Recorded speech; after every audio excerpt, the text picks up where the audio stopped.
Chuck, Walker is doing great in Europe and as well in the U.S. too. How do you feel about it?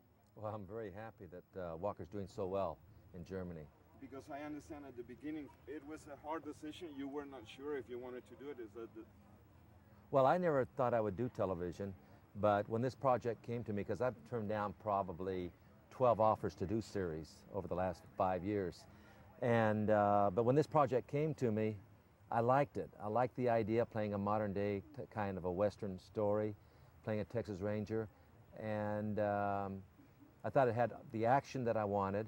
It had the interrelationships with the people that are necessary for a series, and it had the humor with the characters that I'm involved with. So I thought it had the combination of things that could make it work. Yeah, we shoot a 1 hour episode every 7 days, which we shoot an 1.5 hour episode on a film in 8 weeks. So the speed of it is very fast, and the hours are, very, very long. But if you enjoy what you're doing, if you're getting a very successful show, then it's worth the work. And see, I see Walker not as a TV series. I see it as a mini movie every week. In Germany, it's on Sunday, right? Yeah, every Sunday I see Walker as a mini movie, and that's why even during the season in America when we have reruns, our ratings are still very high, because the stories that Walker does are kind of stories that you wouldn't mind seeing more than one time. It's like my movies. My movies in America show over and over and over again on television because people don't mind watching them more than one time. And I think Walker's the same way. Walker's the kind of a series that you don't mind seeing the same episode more than one time. The biggest challenge, I think, is the physical part, because the hours that I work during the series, the only time I really do any physical activity is when I do my fight scenes and my action in my series. I don't have the time to train like I used to train when I was doing feature films. That's probably the hardest part. Executive producer means that I'm in charge of the whole show, that I have a responsibility, not only as an actor, but scripts, production, all aspects of the TV show. Well, I think Walker stands for what generally people would want him to stand for. I mean, for right. He's a very strong character. He believes in what is right for people. He's very strong in his beliefs as a law enforcement officer, but yet at the same time, there's a soft side to him for people who are in need. If you're a very vulnerable person, Walker's a very compassionate person. But if you're a bad guy, God forbid.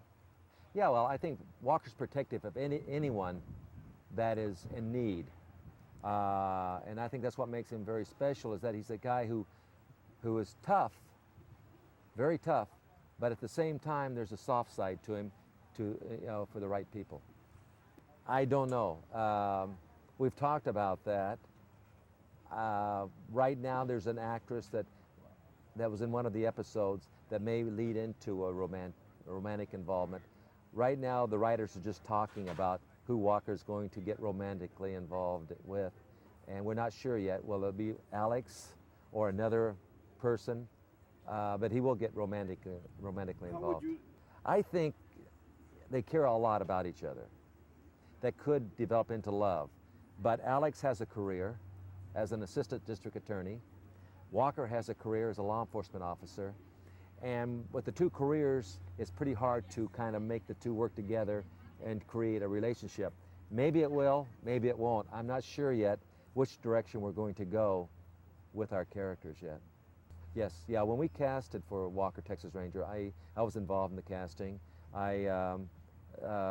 Cherie Wilson and I had done a movie together, and so I knew her quite well. And when they were casting in Los Angeles, it was down to 2 actresses, Cherie and another actress, and they asked me which one I would prefer, and of course I picked Cherie because I had worked with her before.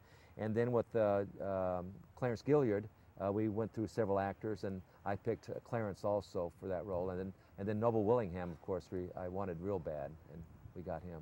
Well, like today, I got up this morning at 8 o'clock. I trained for an hour and a half. Then the writers came over at 10, and we worked on future episodes from 10 until 2 this afternoon. Then I got dressed and I left for the set at 3 o'clock, and now I'll shoot now until, I don't know how late it'll be, Mike. It'll be late tonight. and then I'll start the same procedure tomorrow. I have a called Kick Drugs Out of America Foundation, and what it is, it's a, a lot of people, maybe even the people in Germany, don't realize my background. I was a martial artist for many, many years. I was a world champion for 6 years. The old generation knew that. The new generation, a lot of kids now will come up and say, "Do you really know how to do the martial arts?" Because they see you as an actor. Yeah, they see me as an actor. Right. When I first started my film career, they saw me as a martial artist acting. Now they see me as an actor, and they're wondering if I do the martial arts. So it's kind of interesting after 20 years to see the change. But the thing is that my background is the martial arts. I've been studying it for over 30 years, and I was a teacher for 15 years in the martial arts, and I was a fighter for 15 years, and I was a world champion for 6. No, actually, what happened when I retired in 1974 as the world champion, Steve McQueen asked me what I was going to do now, just continue teaching or what? I said, I'm not really sure. He said, well, have you ever thought about trying the acting field, becoming an actor? And I said, no, really, I'd done a movie with Bruce Lee back in 1972, but I was still a fighter then. The Dragon, right? Yeah, Return of the Dragon. And I just did that just for, just to break up my routine of fighting and teaching. But I thought about it, and I thought, well, since I'm no longer fighting, if I do films, at least I'd still be doing action, and I'd still be doing my karate on film. So I thought I would pursue it with a certain philosophy in mind, maintaining a lot of the martial art philosophy in my movies. And so I went for it, and fortunately, it worked out.